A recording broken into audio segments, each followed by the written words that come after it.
साथ कविता पांडे और सीधे चलेंगे जहां प्रधानमंत्री नरेंद्र मोदी मन की बात के जरिए संबोधित कर रहे हैं।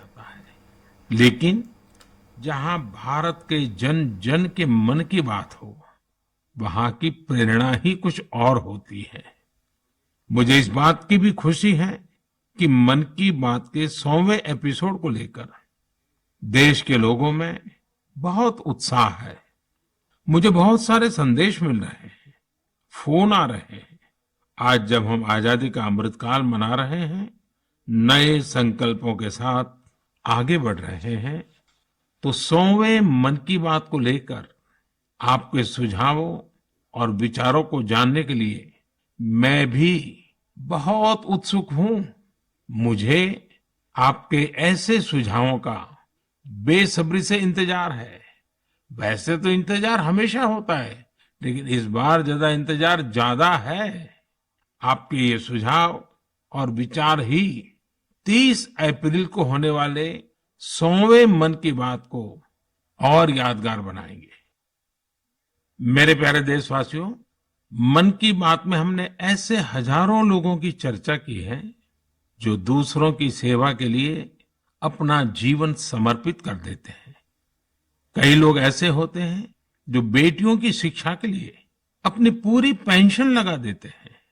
कोई अपने पूरे जीवन की कमाई पर्यावरण और जीव सेवा के लिए समर्पित कर देता है। हमारे देश में परमार्थ को इतना ऊपर रखा गया है कि दूसरों के सुख के लिए लोग अपना सर्वस्व दान देने में भी संकोच नहीं करते। इसलिए तो हमें बचपन से शिवी और दधीची जैसे देहदानियों की गाथाएं सुनाई जाती हैं। साथियों, आधुनिक मेडिकल साइंस के इस दौर में ऑर्गन डोनेशन किसी को जीवन देने का एक बहुत बड़ा माध्यम बन चुका है। कहते हैं, जब एक व्यक्ति मृत्यु के बाद अपना शरीर दान करता है तो उससे 8 से 9 लोगों को एक नया जीवन मिलने की संभावना बनती है। संतोष की बात है कि आज देश में ऑर्गन डोनेशन के प्रति जागरूकता भी बढ़ रही है। साल 2013 में हमारे देश में ऑर्गन डोनेशन के 5000 से भी कम केसेस थे, लेकिन 2022 में ये संख्या बढ़कर 15,000 से ज्यादा हो गई है। ऑर्गन डोनेशन करने वाले व्यक्तियों ने, उनके परिवार ने वाकई बहुत पुण्य का काम किया है। साथियों, मेरा बहुत समय से मन था कि मैं ऐसा पुण्य कार्य करने वाले लोगों के मन की बात जानूं और इसे देशवासियों के साथ भी शेयर करूं। इसलिए आज मन की बात में हमारे साथ एक प्यारी सी बिटिया, एक सुंदर गुड़िया के पिता और उनकी माताजी हमारे साथ जुड़ने जा रहे हैं। पिताजी का नाम है सुखबीर सिंह संधू जी और माताजी का नाम है सुप्रीत कौर जी। ये परिवार पंजाब के अमृतसर में रहते हैं। बहुत मन्नतों के बाद उन्हें एक बहुत सुंदर गुड़िया, बिटिया हुई थी। घर के लोगों ने बहुत प्यार से उसका नाम रखा था अबाबत कौर। अबाबत का अर्थ दूसरे की सेवा से जुड़ा है, दूसरों का कष्ट दूर करने से जुड़ा है। अबाबत जब सिर्फ 39 दिन की थी, तभी वो ये दुनिया छोड़कर चली गई। लेकिन सुखबीर सिंह संधू जी और उनकी पत्नी सुप्रीत कौर जी ने, उनके परिवार ने बहुत ही प्रेरणादायी फैसला लिया। ये फैसला था 39 दिन की उम्र वाली बेटी के अंगदान का, ऑर्गन डोनेशन का। हमारे साथ इस समय फोन लाइन पर सुखबीर सिंह और उनकी श्रीमती जी मौजूद है। आइए उनसे बात करते हैं। सुखबीर जी, नमस्ते। नमस्ते माननीय प्रधानमंत्री जी, सत श्री अकाल। सत श्री अकाल जी, सत श्री अकाल जी। सुखबीर जी, मैं आज मन की बात के संबंध में सोच रहा था तो मुझे लगा कि अबाबत की बात इतनी प्रेरक है, वो आप ही के मुंह से सुनूं, क्योंकि घर में बेटी का जन्म जब होता है तो अनेक सपने, अनेक खुशियां लेकर आता है। लेकिन बेटी इतनी जल्दी चली जाए, वो कष्ट कितना भयंकर होगा, उसका भी मैं अंदाज लगा सकता हूँ। जिस प्रकार से आपने फैसला लिया, तो मैं सारी बात जानना चाहता हूँ जी। सर, भगवान ने बहुत अच्छा बच्चा दिया था हमें। बहुत प्यारी गुड़िया हमारे घर में आई थी। उसके पैदा होते ही हमें पता चला कि उसके दिमाग में एक ऐसा नाड़ियों का गुच्छा बना हुआ है जिसकी वजह से उसके दिल का आकार बड़ा हो रहा है। तो हम हैरान हो गए कि बच्चे की सेहत इतनी अच्छी है, इतना खूबसूरत बच्चा है और इतनी बड़ी समस्या लेकर पैदा हुआ है। तो पहले 24 दिन तक तो बहुत ठीक रहा बच्चा, बिल्कुल नॉर्मल रहा। अचानक उसका दिल एकदम काम करना बंद हो गया। तो हम जल्दी से उसको हॉस्पिटल लेके गए। वहां डॉक्टरों ने उसको रिवाइव तो कर दिया, लेकिन समझने में टाइम लगा कि इसको क्या दिक्कत आई, इतनी बड़ी दिक्कत के छोटा सा बच्चा और अचानक दिल का दौरा पड़ गया। तो हम उसको इलाज के लिए पीजीआई चंडीगढ़ ले गए। वहां बड़ी बहादुरी से उस बच्चे ने इलाज के लिए संघर्ष किया, लेकिन बीमारी ऐसी थी कि उसका इलाज इतनी छोटी उम्र में संभव नहीं था। डॉक्टरों ने बहुत कोशिश की कि उसको रिवाइव करवाया जाए। अगर 6 महीने के आसपास बच्चा चला जाए तो उसका ऑपरेशन करने की सोची जा सकती थी, लेकिन भगवान को कुछ और मंजूर था। उन्होंने केवल 39 डेज की जब हुई तो डॉक्टर्स ने कहा कि इसको दोबारा दिल का दौरा पड़ा है, अब उम्मीद बहुत कम रह गई है। तो हम दोनों मियाँ बीवी रोते हुए इस निर्णय पे पहुंचे कि हमने देखा था उसको बहादुरी से जूझते हुए, बार बार ऐसे लग रहा था जैसे कि अब चला जाएगी, लेकिन फिर रिवाइव कर रही थी। तो हमें लगा कि इस बच्चे का यहाँ आने का कोई मकसद है। तो उन्होंने जब बिल्कुल ही जवाब दे दिया तो हम दोनों ने डिसाइड किया कि क्यों ना हम इस बच्चे के ऑर्गन डोनेट कर दें, शायद किसी और की जिंदगी में उजाला आ जाए। फिर हमने पीजीआई के जो एडमिनिस्ट्रेटिव ब्लॉक है उनमें संपर्क किया और उन्होंने हमें गाइड किया कि इतने छोटे बच्चे की केवल किडनीज ही दी जा सकती हैं। परमात्मा ने हिम्मत दी। गुरु नानक साहब का फलसफा है, इसी सोच से हमने डिसीजन ले लिया जी। नहीं, गुरुओं ने जो शिक्षा दी है उसने आपने जी करके दिखाया है जी। सुरप्रीत जी हैं क्या, उनसे बात हो सकती है? जी सर। हेलो। सुरप्रीत जी, मैं आपको प्रणाम करता हूँ। नमस्कार सर, नमस्कार सर। ये हमारे लिए बड़ी गर्व की बात है कि आप हमसे बात कर रहे हैं। आपने इतना बड़ा काम किया है और मैं मानता हूँ देश ये सारी बातें जब सुनेगा तो बहुत लोग किसी की जिंदगी बचाने के लिए आगे आएंगे। अबाबत का ये योगदान है, ये बहुत बड़ा है जी। सर, ये भी गुरु नानक पातशाह जी की शायद बख्शिश थी कि उन्होंने हिम्मत दी ऐसा डिसीजन लेने में। गुरुओं की कृपा के बिना तो कुछ हो ही नहीं सकता जी। बिल्कुल सर, बिल्कुल। सुखबीर जी, जब आप अस्पताल में होंगे और ये हिला देने वाला समाचार जब डॉक्टर ने आपको दिया, उसके बाद भी आपने स्वस्थ मन से, आपने और आपकी श्रीमती जी ने इतना बड़ा निर्णय किया। गुरुओं की सीख तो है ही है, लेकिन आपके मन में इतना बड़ा उदार विचार और सचमुच में अबाबत का जो अर्थ सामान्य भाषा में कहे तो मददगार होता है, ये काम कर दिया। ये उस पल को मैं सुनना चाहता हूँ जी। सर, एक्चुअली हमारे एक फैमिली फ्रेंड है प्रिया जी, उन्होंने अपने ऑर्गन डोनेट किए थे। उनसे भी हमें प्रेरणा मिली। तो उस समय तो हमें लगा कि शरीर जो है पंच तत्व में विलीन हो जाएगा। जो कोई बिछड़ जाता है, चला जाता है, तो उसका शरीर को जला दिया जाता है या दबा दिया जाता है। लेकिन अगर उसके ऑर्गन किसी के काम आ जाए तो ये भले का ही काम है। और उस समय हमें और गर्व महसूस हुआ जब डॉक्टर्स ने ये बताया हमें कि आपकी बेटी इंडिया की यंगेस्ट डोनर बनी है जिसके ऑर्गन सक्सेसफुली ट्रांसप्लांट हुए। तो हमारा सर गर्व से ऊंचा हो गया कि जो नाम हम अपने पेरेंट्स का इस उम्र तक नहीं कर पाए, एक छोटा सा बच्चा आके इतने दिनों में हमारा नाम ऊंचा कर गया। और इससे और बड़ी बात है कि आज आपसे बात हो रही है इस विषय पे, हम प्राउड फील कर रहे हैं। सुखबीर जी, आज आपकी बेटी का सिर्फ एक अंग जीवित है ऐसा नहीं है। आपकी बेटी मानवता की अमर गाथा की अमर यात्री बन गई है। अपने शरीर के अंश के जरिए वो आज भी उपस्थित है। इस नेक कार्य के लिए मैं आपकी, आपकी श्रीमती जी की, आपके परिवार की सराहना करता हूं। Thank you sir. साथियों, ऑर्गन डोनेशन के लिए सबसे बड़ा जज्बा यही होता है कि जाते जाते भी किसी का भला हो जाए, किसी का जीवन बच जाए। जो लोग ऑर्गन डोनेशन का इंतजार करते हैं, वो जानते हैं कि इंतजार का एक एक पल गुजरना कितना मुश्किल होता है। और ऐसे में जब कोई अंगदान या देहदान करने वाला मिल जाता है, तो उसमें ईश्वर का स्वरूप ही नजर आता है। झारखंड की रहने वाली स्नेहलता चौधरी जी भी ऐसी ही थी, जिन्होंने ईश्वर बनकर दूसरों को जिंदगी दी। 63 वर्ष की स्नेहलता चौधरी जी अपना हार्ट, किडनी और लीवर दान करके गई।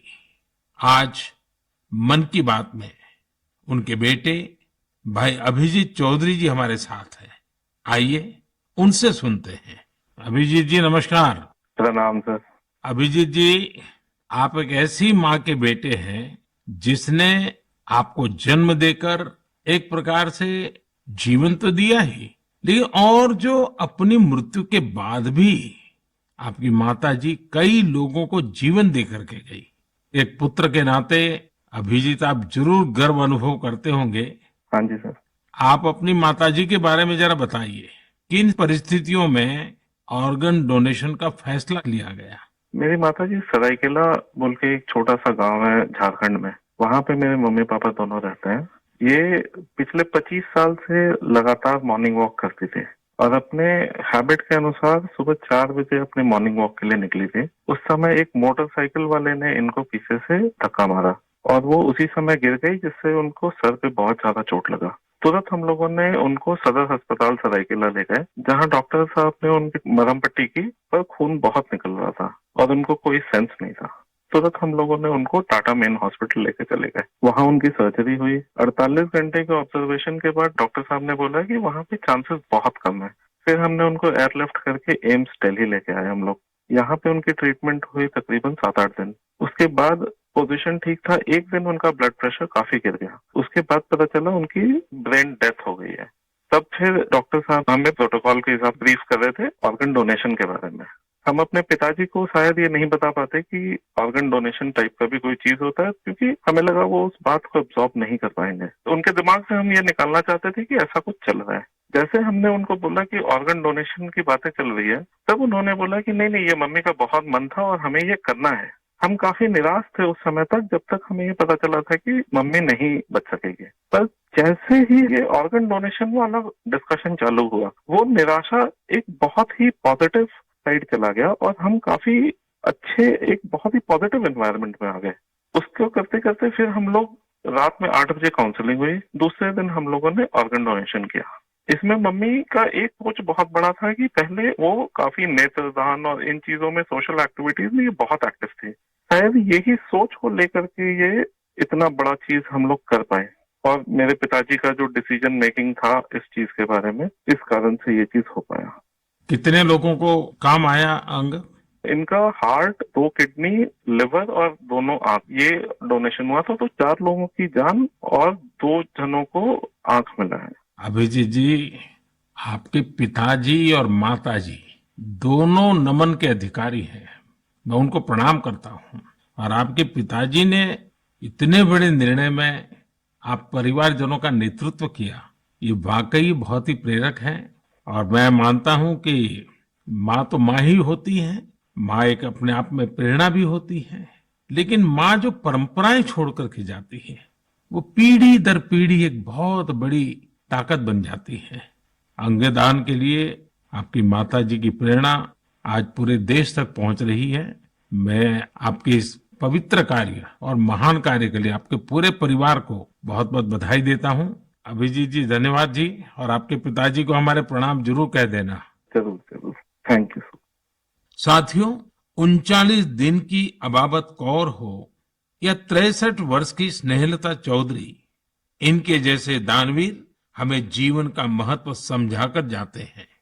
हमारे देश में आज बड़ी संख्या में ऐसे जरूरतमंद है जो स्वस्थ जीवन की आशा में किसी ऑर्गन डोनेट करने वाले का इंतजार कर रहे हैं।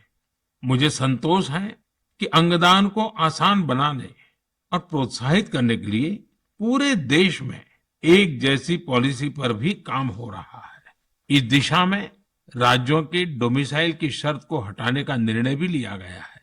यानी अब देश के किसी भी राज्य में जाकर मरीज ऑर्गन प्राप्त करने के लिए रजिस्टर करवा पाएगा। सरकार ने ऑर्गन डोनेशन के लिए 65 वर्ष से कम आयु की आयु सीमा को भी खत्म करने का फैसला लिया है। इन प्रयासों के बीच मेरा देशवासियों से आग्रह है कि ऑर्गन डोनर ज्यादा से ज्यादा संख्या में आगे आए। आपका एक फैसला कई लोगों की जिंदगी बचा सकता है, जिंदगी बना सकता है। मेरे प्यारे देशवासियों, ये नवरात्र का समय है, शक्ति की उपासना का समय है। आज भारत का जो सामर्थ्य नए सिरे से निखर कर सामने आ रहा है, उसमें बहुत बड़ी भूमिका हमारी नारी शक्ति की है। हाल फिलहाल ऐसे कितने ही उदाहरण हमारे सामने आए हैं। आपने सोशल मीडिया पर एशिया की पहली महिला लोको पायलट सुरेखा यादव जी को जरूर देखा होगा। सुरेखा जी एक और कीर्तिमान बनाते हुए वंदे भारत एक्सप्रेस की भी पहली महिला लोको पायलट बन गई है। इसी महीने प्रोड्यूसर गुनीत मोंगा और डायरेक्टर कार्तिकी गोंजाल्विस उनकी डॉक्यूमेंट्री एलिफेंट विस्परर्स ने ऑस्कर जीतकर देश का नाम रोशन किया है। देश के लिए एक और उपलब्धि भाभा एटॉमिक रिसर्च सेंटर की साइंटिस्ट बहन ज्योतिर्मयी मोहंती जी ने भी हासिल की है। ज्योतिर्मयी जी को केमिस्ट्री और केमिकल इंजीनियरिंग की फील्ड में IUPAC का विशेष अवार्ड मिला है।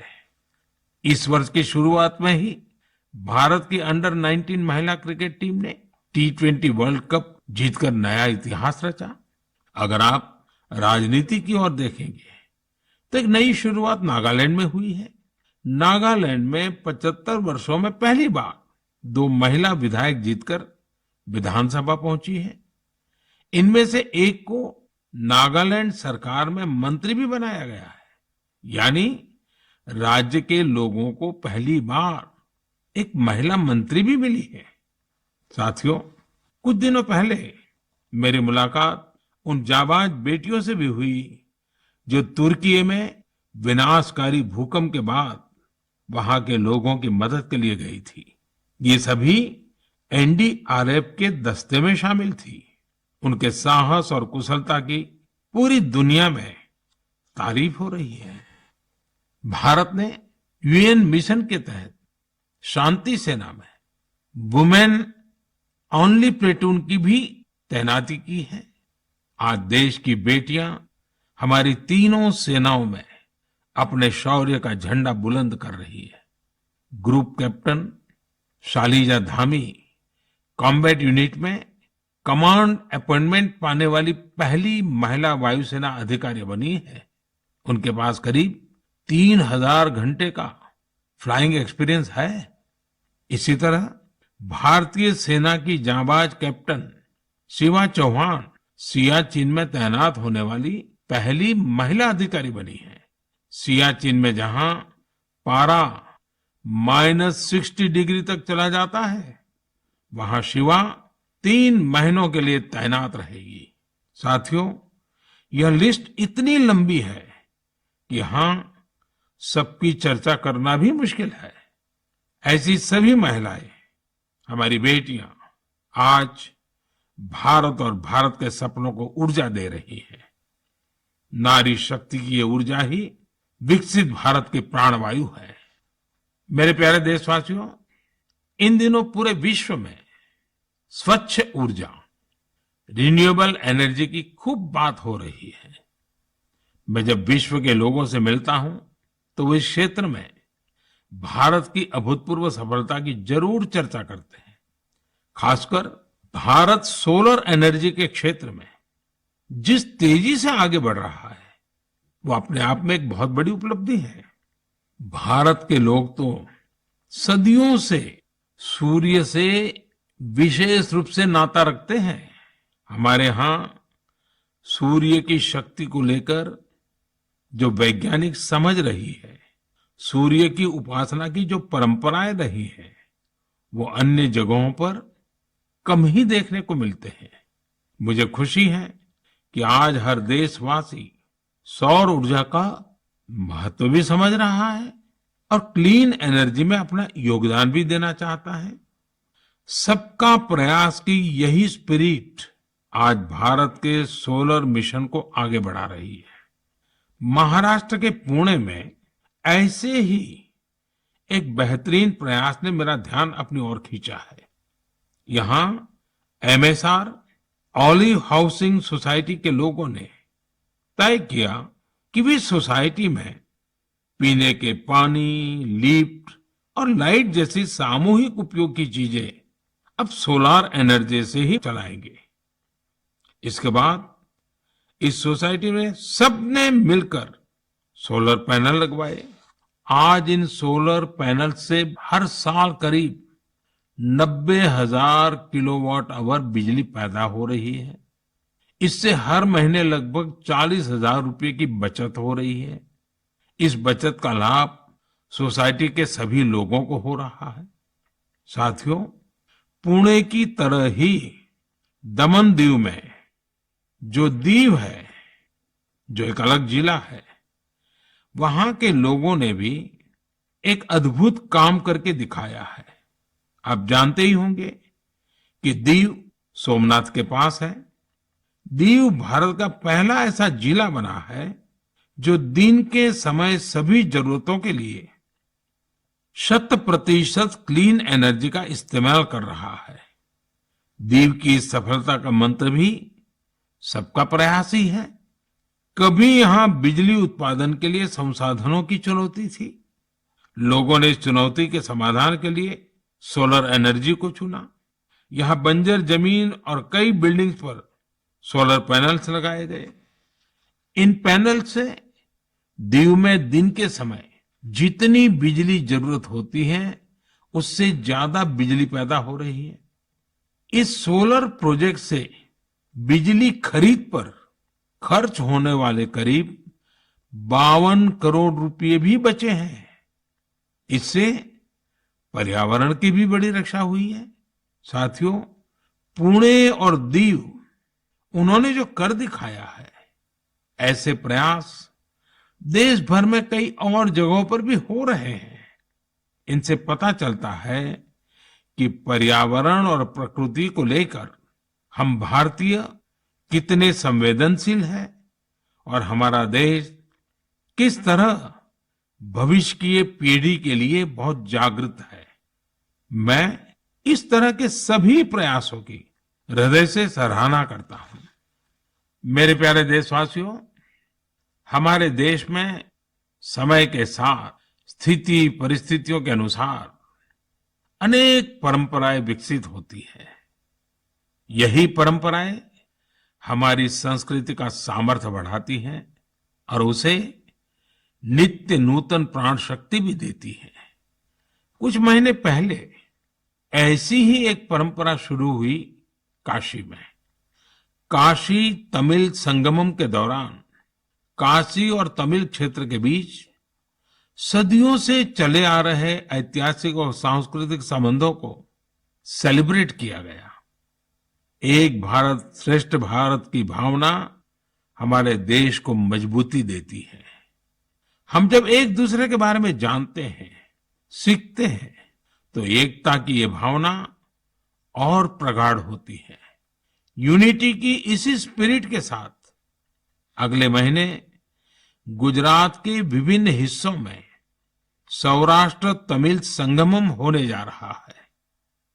सौराष्ट्र तमिल संगमम 17 से 30 अप्रैल तक चलेगा।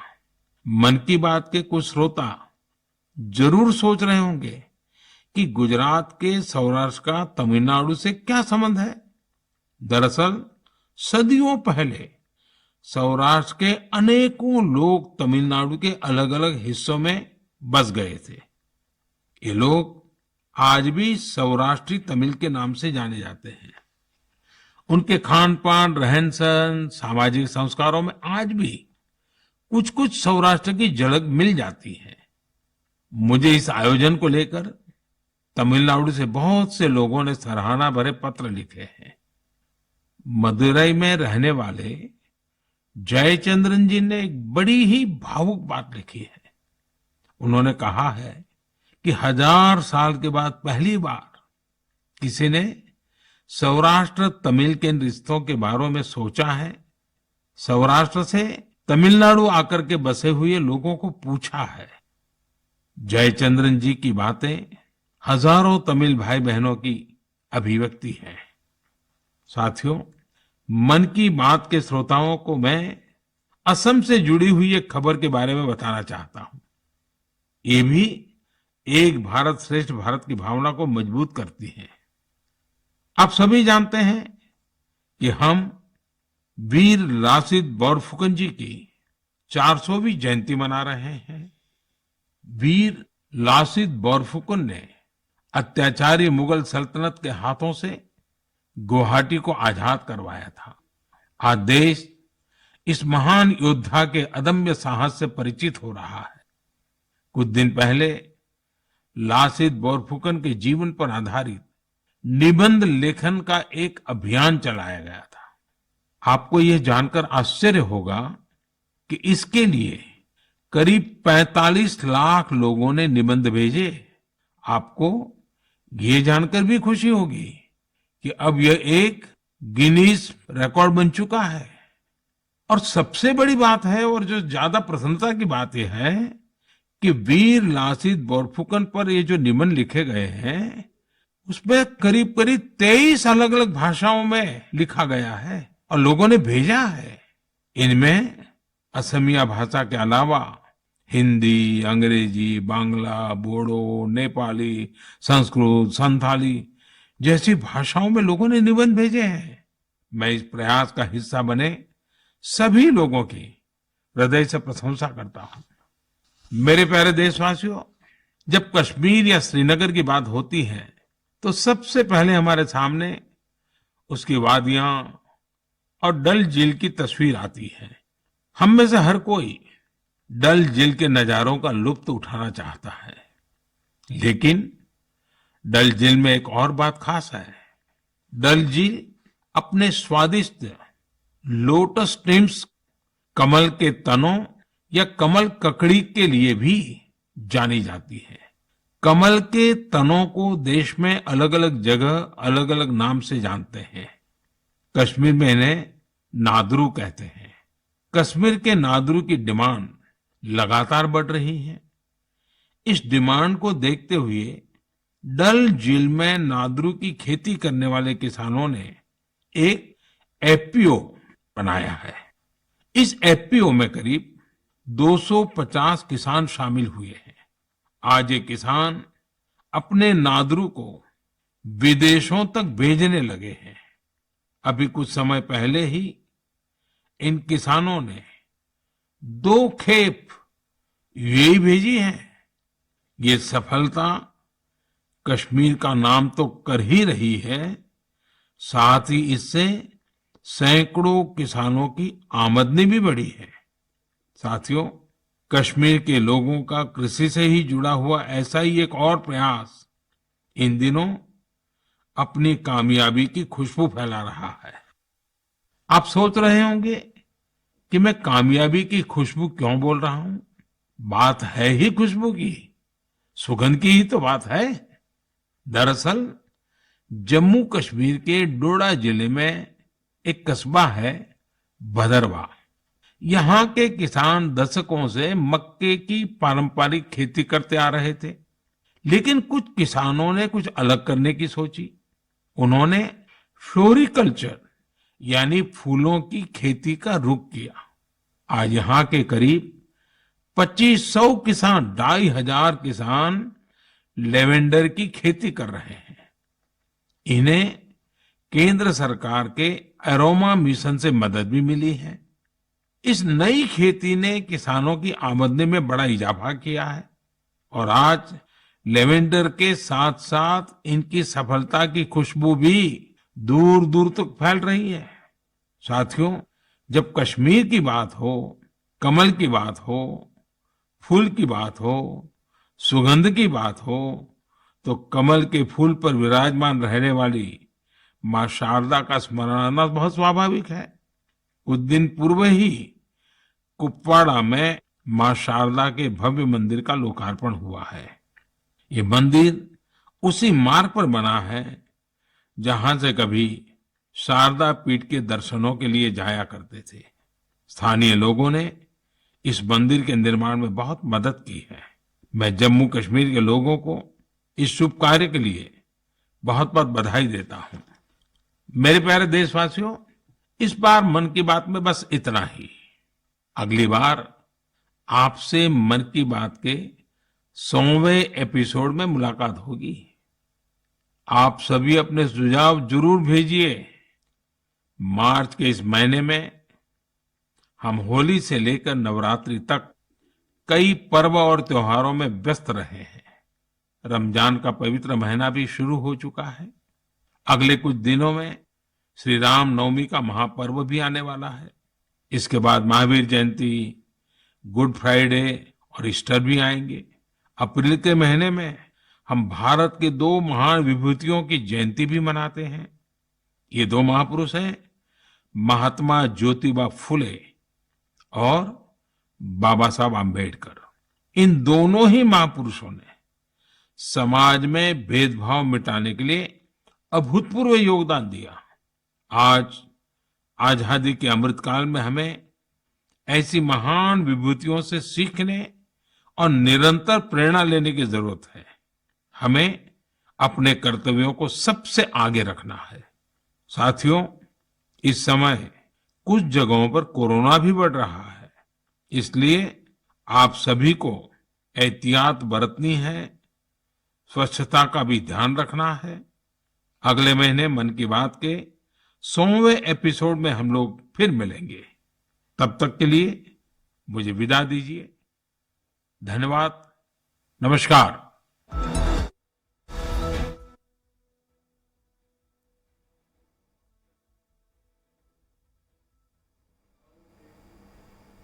तो सीधे सुन रहे थे पीएम मोदी के मन की बात, जहां पीएम मोदी 99वें एपिसोड को संबोधित कर रहे थे। वहीं कार्यक्रम के जरिए पीएम मोदी ने अंग दान करने वाले परिवारों से भी बात की। तो फिलहाल इतना ही। आप देखते रहिए स्वराज एक्सप्रेस। नमस्कार।